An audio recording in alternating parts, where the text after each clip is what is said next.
Good morning, and welcome to the Voices of the Motherland show, right here on the Black Hot Fan Network Media for the 21st century. Once more, let me repeat this: Karibuni sana and a happy new month. That is the month of March. We are, of course, slowly coming to the end of the year before us noticing it. So, if anything, if you didn't do whatever you wanted to do last year, that is the 2020, this is the year for you to do, considering that right now we do have the rise in deaths, the rise in disappearing of people. Trust me, you need to go to do what you gotta do. Of course, to leave at least a mark on earth. Not that I'm trying not to scare anyone, but then again, well, things have rather not have been quite okay. Well, welcome to the Voices of the Motherland show. My name is Akami, and of course, you are tuned into the Black Hot Fire Network media for the 21st century. And on this particular show, that is the Voices of the Motherland show, we get to really talk about social things. Yes, social things. These are the things that perhaps have affected us. These are the things that we have interacted with. And of course, today on this particular topic, it is going to be quite interesting because there's a lot of misinformation regarding the topic of today. That is why we are bringing it to the attention. Remember, feel free, of course, to give in your views. Feel free to give in your comments regarding this. Perhaps you might have gone through it. Perhaps someone you know might have gone through this. But away from that, remember, family, you can simply get to log onto www.blackoutfirenetwork.com. And once you are logged in, you can simply get to watch some of these shows. That is the episode that you might have missed. You can also proceed and get to listen to the music. Remember, music is always food for your soul. You can also proceed and get to enjoy. There is some of the blogs that are lined up for you. You can also get to contribute to the network. We highly appreciate that by simply logging onto www.blackhotfirenetwork.com. Rise and shine to those who are still in bed, to those who are still contemplating. Should I really be up? Is there a reason as to why I should be up? Yes, there is thousands of reasons as to why you should be up, because many people are wishing for that opportunity to be up, to be able to actually run, of course, their days in the best way possible. But then again, things are just not, quite turning out the way they planned them to be. But Mondays, actually, I get to understand that I'm actually part of those people who are like, hey, I hate Mondays. I do not want to be, to be up. But then I realize it's the landlord any day, anytime. He or she is going to knock on my door and demand for that rent, then bim. There you are. You really need to be up. It's not all about bills, but also about your health. Remember, your health is your wealth. And either you run the day, that is, either you run the day or the day gets to run you. That is what I just want to tell you this morning. That either you choose to run the day or the day will run you. And trust me, when you are in control of running the day, there's a lot of, positive things, as opposed to when the day is running you. Karibuni sana. This is the Black Hot Fire Network media for the 21st century. And of course, I'm super excited to get to interact with the family. And also in terms of the updates, remember we do have the great Tanzania on a tour all the way to Dar es Salaam, all the way to Zanzibar. Oh my! I am waiting. And to me, it's more like a birthday gift, considering that this is my birthday month. So I think if we get to talk about people living a lie on social media, people on social media might be like, "Hey, Kami has taken a vacation," something like that. Well, I'm gonna leave them to talk a little bit because there is a lot of pictures I want to create memories with come the month of April. There is a lot of places, there's a lot of findings. I basically want to know about Earth. I basically want to know about this African country. We are talking about Tanzania. Mother Nature has a lot to offer us. And it is high time we do not get left behind. Also, food gets to calm most people. Whether you like it or not, food gets to calm most people. Most of the time, you might be mad and you end up eating a lot of food. That's called stress eating. And after that, perhaps it's a therapy for you. You feel like, whichever thing I was dealing with, I'm just so done with it. I found a solution. To some people, when they're stressed, they might not want to eat. To some people, shopping is a therapy for stress, but to a majority of people, we all get to agree that a huge percentage of people traveling, or rather get a chance to experience new things, is the solution to dealing with that stress. So, of course, do not be left behind. Remember, we do have the tour. It is set to take place the month of April, just a few days from now. The month of April, we will be going all the way to Dar es Salaam and also Zanzibar. There is lots and lots of opportunities that you can get to, of course, interact with. And of course, moving on, let's take a short musical break. Remember, this is the Voices of the Motherland show right here on the Blackwood Fire Nature. Feel good, of course, to vibe yourself. I only came to realize that, hey, I've been too mean to myself. And it's high time that I gotta be my own cheerleader, because if you do not happen to be your own cheerleader, there is no one out here who will simply be your cheerleader. If anything, people just want to trash you. So of course, be your own cheerleader. Wake up, get to do something productive. Let's take a short musical break, but when we will be back, we'll take a look at what has been happening around socially. And of course, feel free to tune in and get to give me your views regarding some of the topics that you might be talking about. We who do have the main topic that is in regards to the dreadlock culture. We're going to take a look at that. Also, we are going to take a look at certain, let me call it a mini topics, of course, that we are going to talk more about in this particular platform. That is the Voices of the Motherland show, right here on the Blackwood Fire Network media for the 21st century. Let's get to enjoy some music, as of course we get to really warm up for the show that is set to take place right here on the Blackwood Fire Network media for the 21st century. Let me just get to share this with you as we take this short musical break.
Welcome back to the Voices of the Motherland show right here on the Blackwood Fire Network, media for the 21st century. I do trust that your Monday morning is turning out quite okay, and of course, things are rather, of course, taking a positive turn. But if they are taking a negative turn, this is not the time to give up. This is the time to keep on pressing. Now, of course, a lot of things have really been happening out, in our society. That at some point it is good to be grateful of the situation you found yourself in, because there's someone out there in the world who actually wishes that the situation they are in is a nightmare. But of course, sadly enough, it doesn't turn out to be a nightmare. It turns out to be a reality. And I'm talking about the fact that you need to be always, let's say alert wherever you are out there. And recently, I've come to realize that there has been a lot of missing person reports in the 255. I'm talking about Kenya.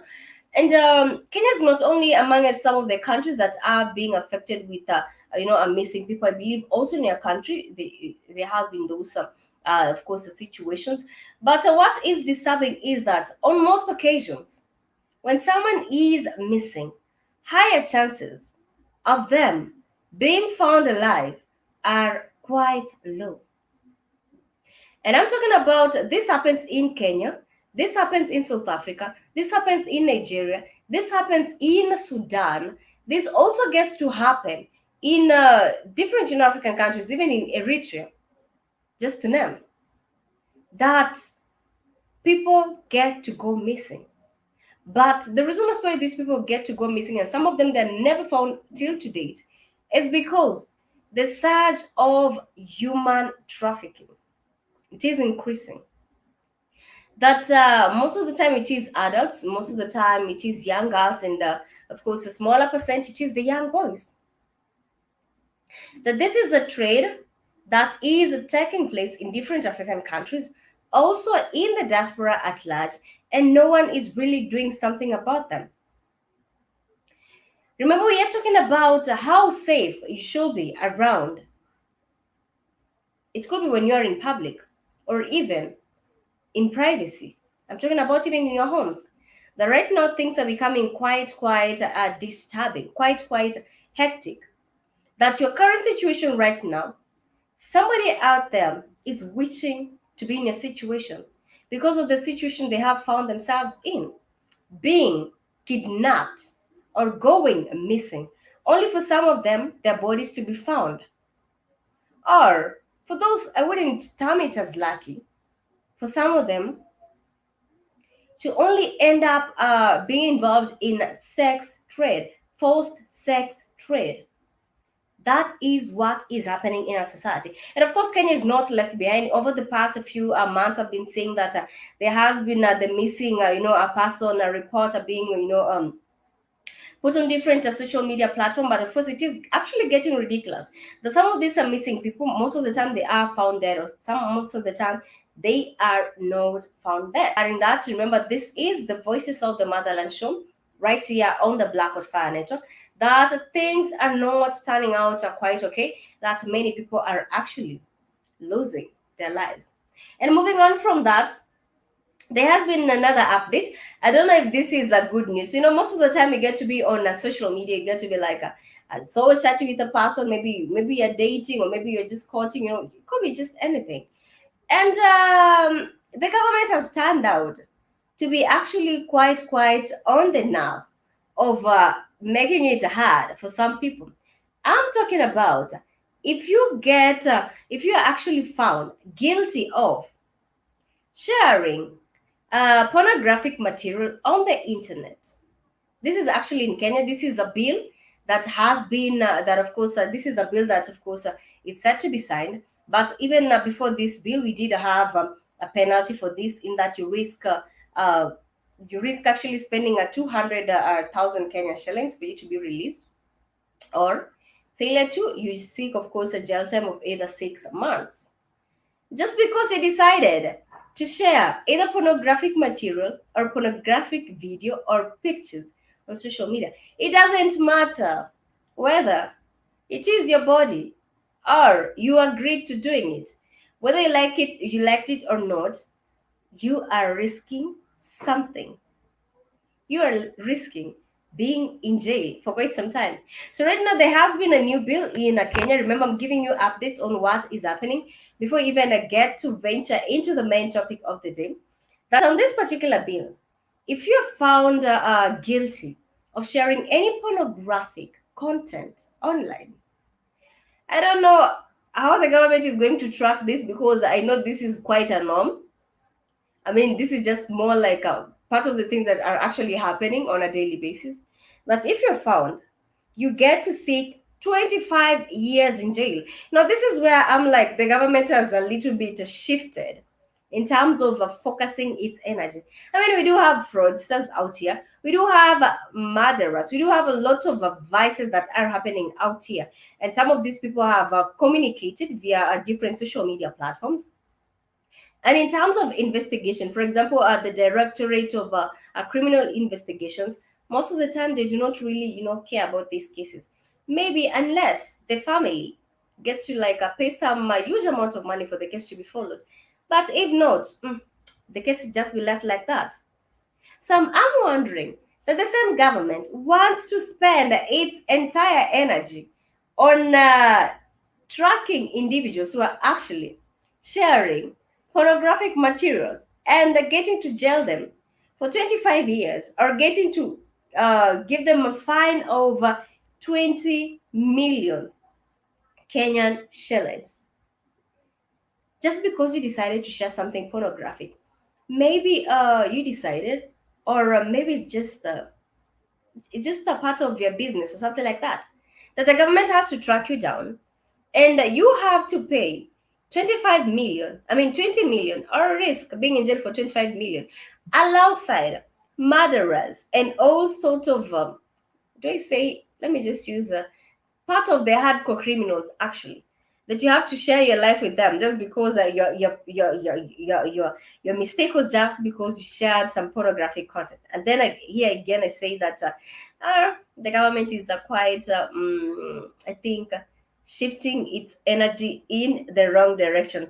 Let me know your views regarding that, because to me I think yes, as much as we should get to curb some of these incidences whereby pornographic content is shared, whereby even young kids get the attention of it. I think it is high time it gets to be dealt with. But well, not the way the government is really trying to over focus its energy. Remember, this is the Voices of the Motherland show right here on the Blackwood Fire Network Media for the 21st century. And of course, on this particular show, we are going to take a look at the dreadlock culture. Perhaps in your family, you do have someone who actually has a dreadlocks. You do have that maybe that uncle, that auntie, or rather that family whereby the entire kids are actually do have a dreadlocks. And for some people, for some people outside in the society, they get to be a little bit judgmental. They're like, oh, this family is of thugs. Oh, they're not, they do not, I mean, they're not, they do not stick actually to the morals of the society. That is some of the morals that the society has set. This is some of the reactions actually out here. To some people, for example, if, for example, these are a modern society, young parents, um, most of the time they actually love putting dreadlocks on their kids. You'll come to hear that so and so, maybe this family, they are of course not nurturing their kid so well, and this kid will end up being spoiled. Again, let me say, in terms of how I dress, in terms of how I style my hair, in terms of how I try not to like present myself out in the public, in terms of let me just use in terms of dressing up and doing my hair and doing my makeup, it doesn't really define who I am. Because on most of the time they say that those individuals out here who are actually trying to be all as simple and so on, they actually to be turn out they actually turn out to be the worst the people. I don't know if you get to agree with me on that, but then again, there has been a lot of brainwash, regarding this. There has been a lot of a brainwash whereby people believe that learning a certain type of way or dressing a certain type of way actually is more is actually contributing, sorry, to the crime rate. Let me just share some of the videos in regards to the Rastafarians who have actually gone through hell just because of the type of hairstyle out here. Perhaps you can give me your views regarding that. Maybe it could be in your country. Maybe some have gone through this. You can give me your views regarding that. But let me just share this before you even get to define who is a Rasta man. We'll get to define that. Stick by and keep it the Voices of the Motherland show right here on the Black Hot Fire Network Media for the 21st century.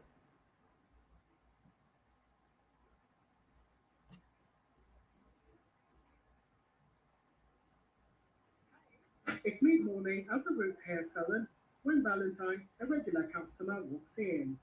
Today, however, she's not here to do her hair or buy anything. How much a day was? This looks so well. 30,000. Okay. So I'd like to sell them. That's about $300. And the reason she's selling them, of course, to make money. Kenya's history with dreadlocks has not always been rosy. Three independent fighters against British rule identified with them. Hard to believe, but in the 80s, growing dreadlocks and sporting a beard was viewed as anti-establishment and could lead to arrest. But now, there's a new trend if it is to be believed. A young lady had her locks cut off in a bus without her knowledge. But Steve Roots, proprietor of Roots Salon, that deals exclusively with dreadlocks, has his doubts. Once you move, my business will go wrong or something. So it's not really possible. Unless someone knocks and conscious and then cut them, right? But he admits there is a motivating factor. Like what I'm doing now is American sister loans. This fresh one can cost from the lowest is 35,000 to 70,000. Yes, but the normal dreadlocks, the traditional dreadlocks, maybe to 3,000 fresh and 1,500 to twist. And as if to back that fact, while we're there, a young lady walks in looking to purchase used locks. So, despite our best efforts, it's been really difficult to confirm that story. But if you're really worried about the dreadlocks being stolen, my advice, just go bald. He doesn't agree. Robert Magilla, CGTN, Nairobi, Kenya. Well, there is a rise in dreadlocks, of course, being stolen. Let me just get this correct for the family. There is a rise in dreadlocks being stolen. To some people, it is a way of making money. You've heard that you can actually get to spend. You can actually get to spend as much as that is 70,000 Kenyan shillings. Let me just get this.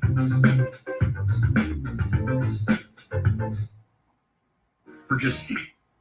All right, you can actually get to spend that is 35,000 to 70,000 Kenyan shillings, which is equivalent to 30,000. That is in terms of dollars.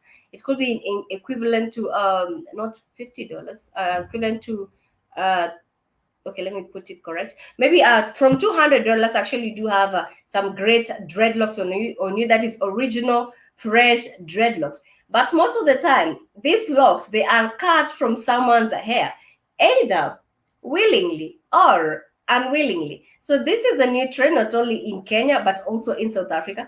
That actually, if you do have dreadlocks right now, you risk being actually attacked and shaved by force. There are two sides of the coin. There is the theft side.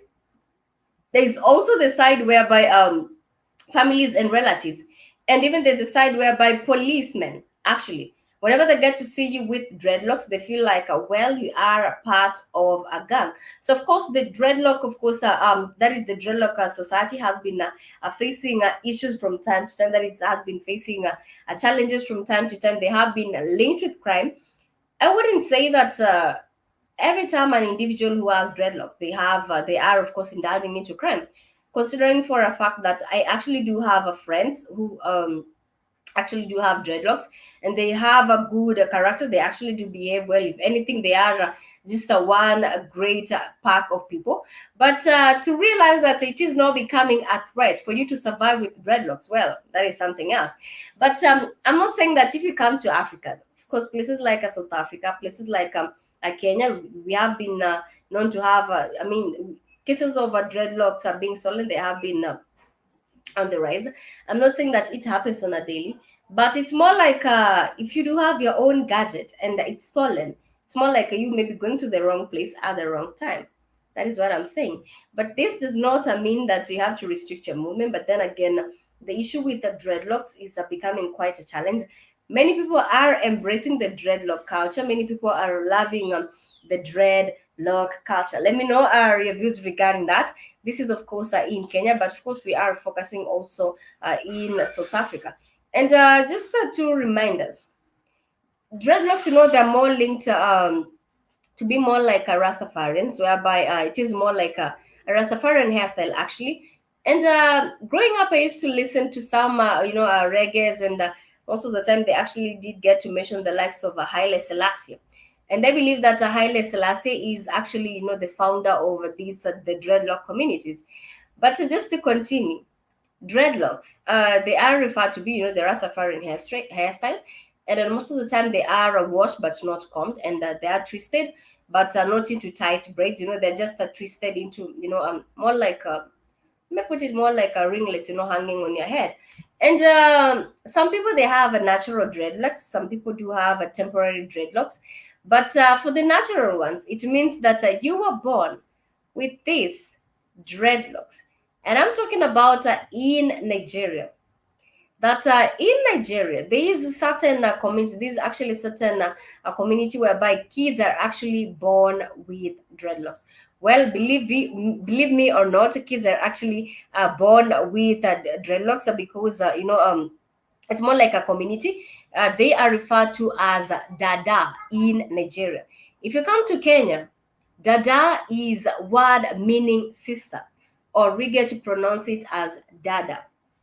Dada is a word for sister, but in Nigeria, Dada is for kids with locks.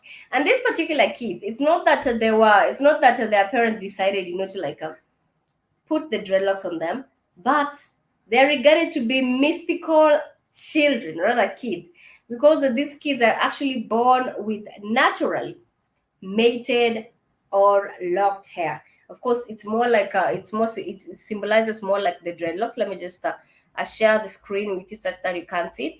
And in Igbo land, actually, it is believed that kids who are actually born with dreadlocks, or rather, they are known as Sadada. They are of a spiritual origin, or some communities believe that not only spiritual origin, they might be from the dark origin. So, of course, like I've told you, there is the two sides of this. And how well do you know your hair? How well can you survive with certain types of hairstyle in different African countries? Let me just share this image with you.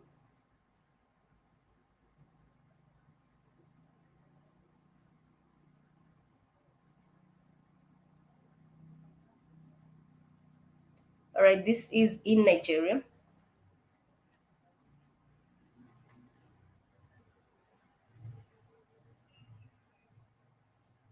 This is what I'm talking about.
Welcome back to the Voices of the Motherland show right here on the Black Hot Fire Network. We're just taking a look at the situation in Nigeria in terms of dreadlocks. I mean, if you go right now to the rural place, you'll come to realize that not many people actually do have dreadlocks. This is because the area chief might arrest you or you might be punished. But I think in different rural places, they are really, trying to they're really trying to try to be a little bit modernized. But then again, I can tell you, or rather, we can bet on that a huge percentage of people in rural places do not have dreadlocks, because it is believed that the moment you do have dreadlocks, that is the moment you are trying to become the bad the bad person in the community. This is the moment you're trying to become the rebel. Exactly, that's the word I'm looking for in the community. So as a result, many youths, because they do not want to be called to the chief's place from time to time just to be whipped and to be shaved by force, they rather not try these dreadlocks. But then again, I believe that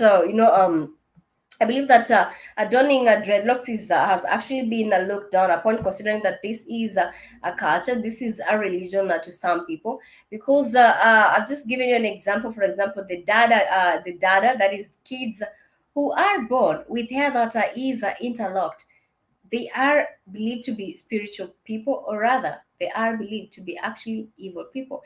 And still in Nigeria, we do have certain celebrities. We do have um, we do have certain celebrities, who actually do have dreadlocks. And for these celebrities, I'm talking about the likes of what is the name of this guy? Okay, I just can't get. But of course, the likes of even P Square, one of them did get to shave his dreadlocks. But in Nigeria, if you do have dreadlocks, at some point people get to look down upon you. Some point people get to think that you are really abusing drugs. Some point, some people have actually been believed to be in the LGBTQ because they do have dreadlocks. Of course, the dreadlock culture has not been highly accepted in many places. Some people just believe the moment a man has dreadlocks, well, that is it.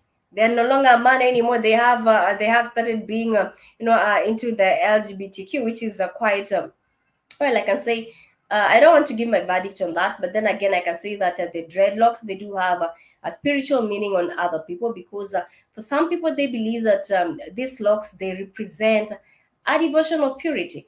Well, I do not want to sound defensive, because some people, when they decide to put locks on their head, some actually put locks with a different meaning. Perhaps they want to show the society that maybe they are rebellious. Some of them want to show the society that this is their style. They want to be accepted.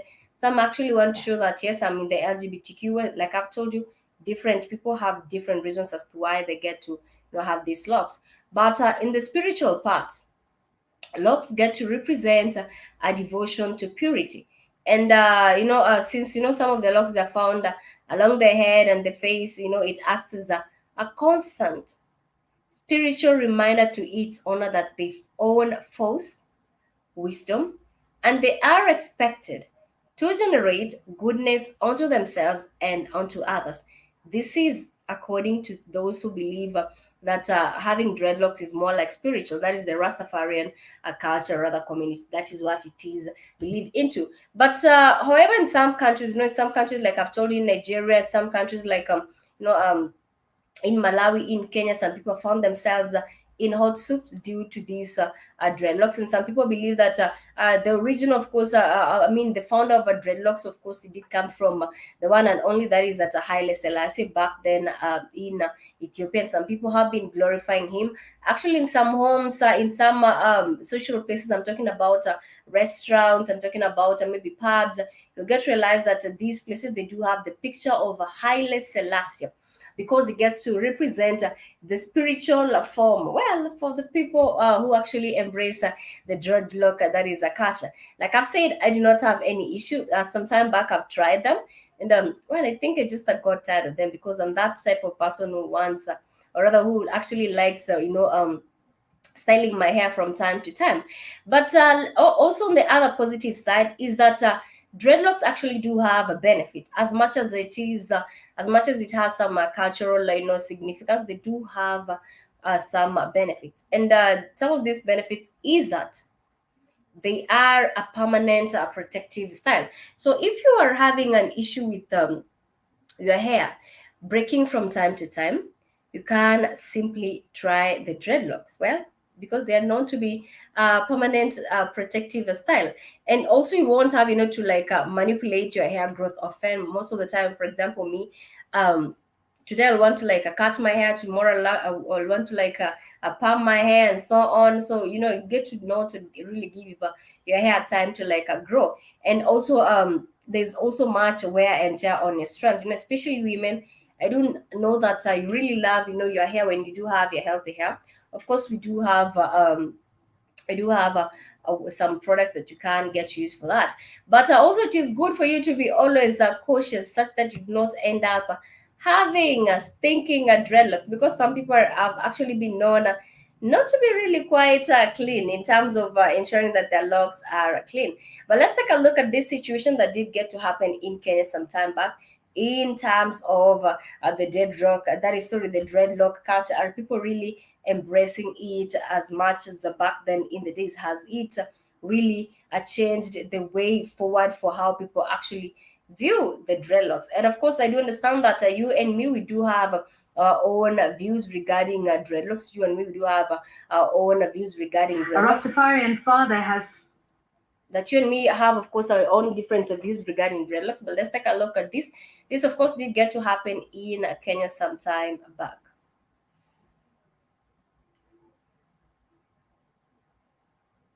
A Rastafarian father has sued Olympic High School in Kibra for sending home his 15-year-old daughter to shave her dreadlocks.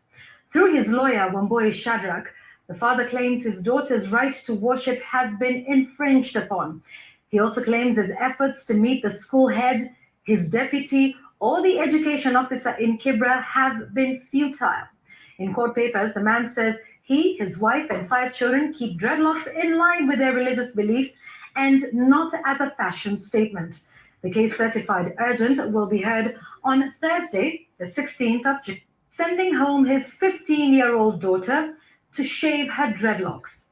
Through his lawyer, Wamboi Shadrach, the father. Well, like I've told you, different people have a different views.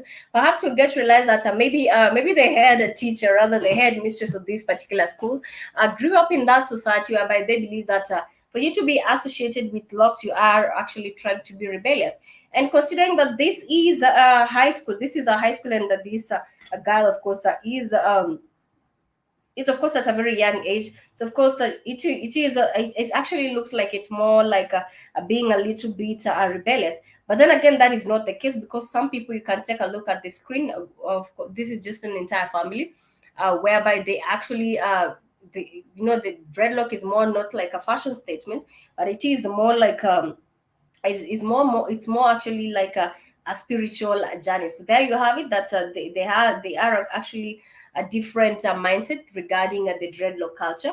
Perhaps you can let us know regarding this in terms of your country. Does your country not have an issue with the dreadlock? Does it actually get to accept people the way they are in terms of adorning the dreadlocks? Let's of course get to watch this once more.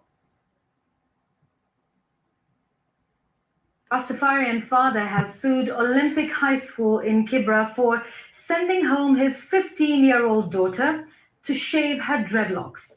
Through his lawyer, Wamboi Shadrach, the father claims his daughter's right to worship has been infringed upon. He also claims his efforts to meet the school head, his deputy, or the education officer in Kibra have been futile. In court papers, the man says he, his wife, and 5 children keep dreadlocks in line with their religious beliefs and not as a fashion statement. The case, certified urgent, will be heard on Thursday, the 16th of January. Well, that is it regarding the dreadlock culture. So, of course, as a parent, you wouldn't want to see that your child is out of school just because of a culture that you are, of course, dealing with, just because of how you are, that is, of how you really get to appreciate your culture. You actually get to appreciate your sense of spirituality. And let me tell you one thing, that in the African society, you doing away with the ones, or rather, you tampering with one's sense of spirituality is something that might even get to earn you maybe even death, because some people are really very vigilant when it comes to them appreciating their spirituality. And of course, remember, this is the Voices of the Motherland show right here on the Black Hot Fire Network. You can feel free to give in your views regarding the topic of the day, that is the dreadlock culture. Some people have actually lost their lives due to this. That is in terms of being mugged. Some people have lost their lives due to this. But then again, it's more like a hairstyle. It's more like to those actually ladies who actually get to don wigs. On most of the time, you've seen your wigs being snatched, because they actually cost quite a fortune. That is for those expensive wigs. But this is not to say that you should be afraid in terms of you getting to don and appreciate your dreadlock culture, because many people get to embrace it in terms of their spirituality. And let's take a look at the cost of a dreadlock actually in South Africa, for example. If you do have shoulder length dreadlocks, trust me, you're going to sell them for 200 rands. That is equivalent to $23. Wow. Shoulder length, $23. Not bad. And if you have longer ones, then that is 2,000 rands. Well, there you have it. That is quite a lot of money. And now I understand why people actually proceed and actually go out there and attack, because you're just there in your house, thinking like, hey, today I did not have this and this. They just, that time that whereby you just broke. And they're like, there's just someone out here with the dreadlocks, and I can actually get money out of shaving them. Well, I'm not saying that people should proceed and get to know steel locks and so on, but some people have actually lost their lives because the dreadlock, depending on how you have been taking care of them. For example, if you have been taking care of them from a kid and they're really growing well, you have been spending a lot of money in the salon, only for someone to come and attack you and shave them, trust me, you'll get to it's more like fighting for your life. So of course you'll do anything to protect them. And for those, I believe I had earlier on, I shared this on the video, that for those who are actually trying to start dreadlocks, forget about this waking up in the morning and rubbing your head with a towel and that is it. No, those original ones that you actually need some help from the salon, you actually can be needing more like $100. For $100, that is equivalent to 10,000 Kenyan shillings. So for $100 or even more than that, remember some time back I told you, even with $200 you can actually get 200, maybe 180, maybe 150, depending with the quality of the dreadlocks you want. You can actually get to have them, the quality and the length of the dreadlocks you can have them. So of course that is in terms of the dreadlock cultures. I believe you have learned something. And of course, it is not offensive, to have dreadlocks and so on. But like I've told you, you just have to be at the right place at the right time. Because some people have actually lost their lives because of this. Some people have actually found themselves being arrested by the police because maybe a crime has happened at a certain place. And they'll be like, that person with the dreadlock is our first suspect. Well, it is quite bad that some actually have gone to go through that. But I believe it is high time that awareness is spread out there in terms of the type of hairstyle, because we've seen different types of hairstyles, the likes of mohawks, the likes of the Fulani braids, different just types of hairstyles out here that people are rocking. And I believe the dreadlocks also should be, awareness should be created about it. That it's not more like a being rebellious. It's more like expressing yourself. And I believe different types of hairstyle at some point we do get to show how you are expressing yourself. Just because I decide to don a dreadlocks does not mean I am becoming, rebellious. And of course, I believe it's high time that this gets to be looked into, that the government, different African governments, they get to mobilize people in terms of understanding really, really the dreadlock culture. Like in Jamaica, you actually get to realize that many kids do have dreadlocks. And of course, let's take a short break, but we'll be back. We'll be back, of course, and I'll get to update you on what is happening in Africa. I believe you have learned a thing or two in terms of the dreadlock culture. That this is something that this is just something that we actually get to pass by every day, and you just get to assume that yeah, it is something normal and nothing much about it. But then again, yes, there is something much about the dreadlock culture. But let's take a short a musical break, but we'll be back, and of course we'll get to take a look at what is happening in Africa. This is the Voices of the Motherland show right here on the Black Hot Fire Network, media for the 21st century. And of course, let's get to enjoy some little bit of instrumentals as we get, of course, to take that short break, but we'll be back to continue with more updates. And of course, we are almost coming to the end of the show. Let me just get share this with you as we keep it the Black Hot Fire Network, media for the 21st century.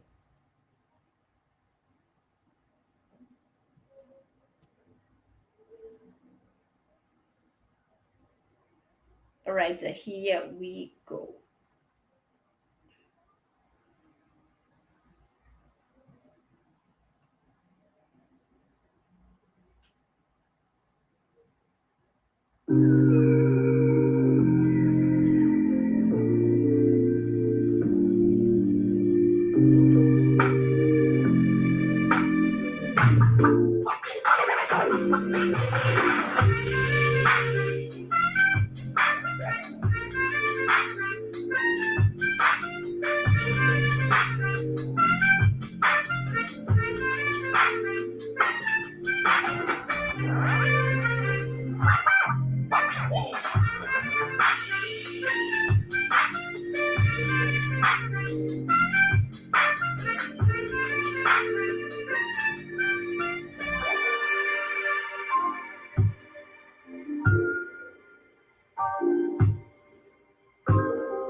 Karibuni sana to the Voices of the Motherland show right here on the Black Hot Fire Network Media for the 21st century. I do trust that the first day of the month is going out well on you. And of course, if it's not going out well on you, trust me, you are not alone. There is a lot of people out here who are battling a lot. So do not feel alone, but the only thing you can do is try to be as a positive as possible. Remember, this is the Black Hot Fire Network Media for the 21st century. And of course, we'll be having the Tanzanian tour that will take place on the month of April. So, of course, do not be left behind, because there's a lot of things you can actually get to do. Earlier on, when I started the show, I have talked about some amazing benefits that you can simply get to do come this particular trip. And also, for those who have missed the show, remember you can simply log onto www.blackhotfirenetwork.com, and once you are logged in, you can proceed and get to watch some of the episodes. I mean, we do have a lot of shows. You have the African Today show, the 54 Correspondent show, the Swahili classes, the Voices of the Motherland show, the Kami African Diary. Hey, the list is actually endless, and on each platform there is something unique you can simply get to learn. And also you can get to support the stream by donating at www.blackhotfirenetwork.com. We really appreciate that. Let's take a look at what is happening in Africa before we actually get to wind the show. Now, in Uganda, seems like things are not turning out quite okay, because Museveni's supporters, actually, they are saying that they are better off without Facebook. Remember some time back, the social media, different social media platforms were actually switched off in Uganda during the time of elections. And of course, there were, fingers were pointing at Bobby Wine, saying that it was Bobby Wine's doing, because he's the one actually dealing with, supporters from the diaspora.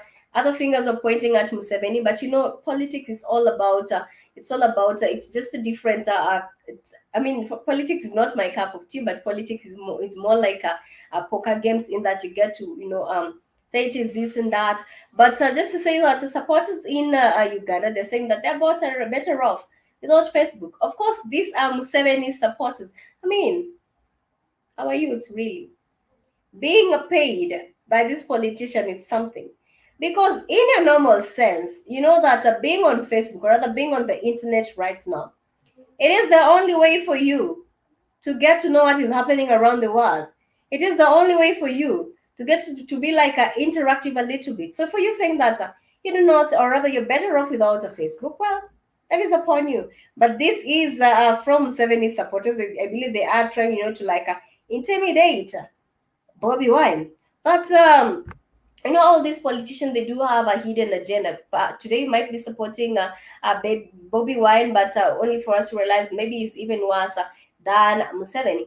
But that is just an update coming from Uganda. Remember, Uganda did get to experience some really internet shutdown during that electoral period. And of course, they were saying that it was just to try curb the fact that there was a silent war that was going on the internet.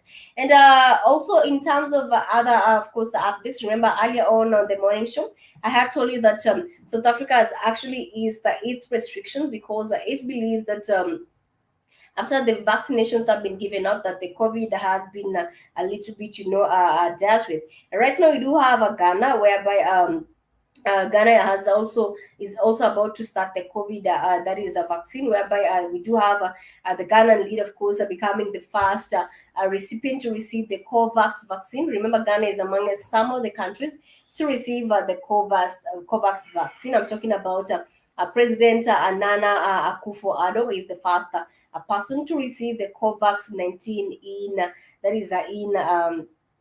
Ghana. Of course, different African countries are receiving these vaccines, and more vaccines are being received in different African countries. For example, Kenya this month, we are set also to take, of course, to enroll in these vaccines. So like I've told you, different African countries are really enrolling onto this vaccine. Perhaps you can tell us your view regarding this, considering that different countries are experiencing this.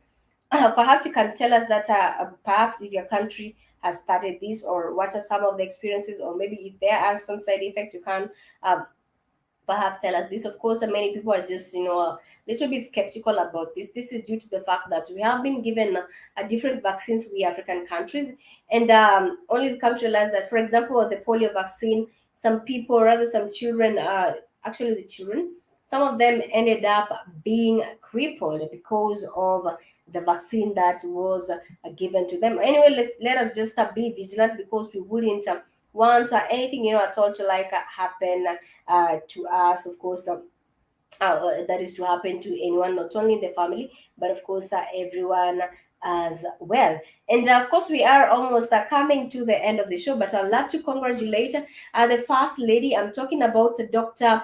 Okonjo Iweala, if I've pronounced it correct.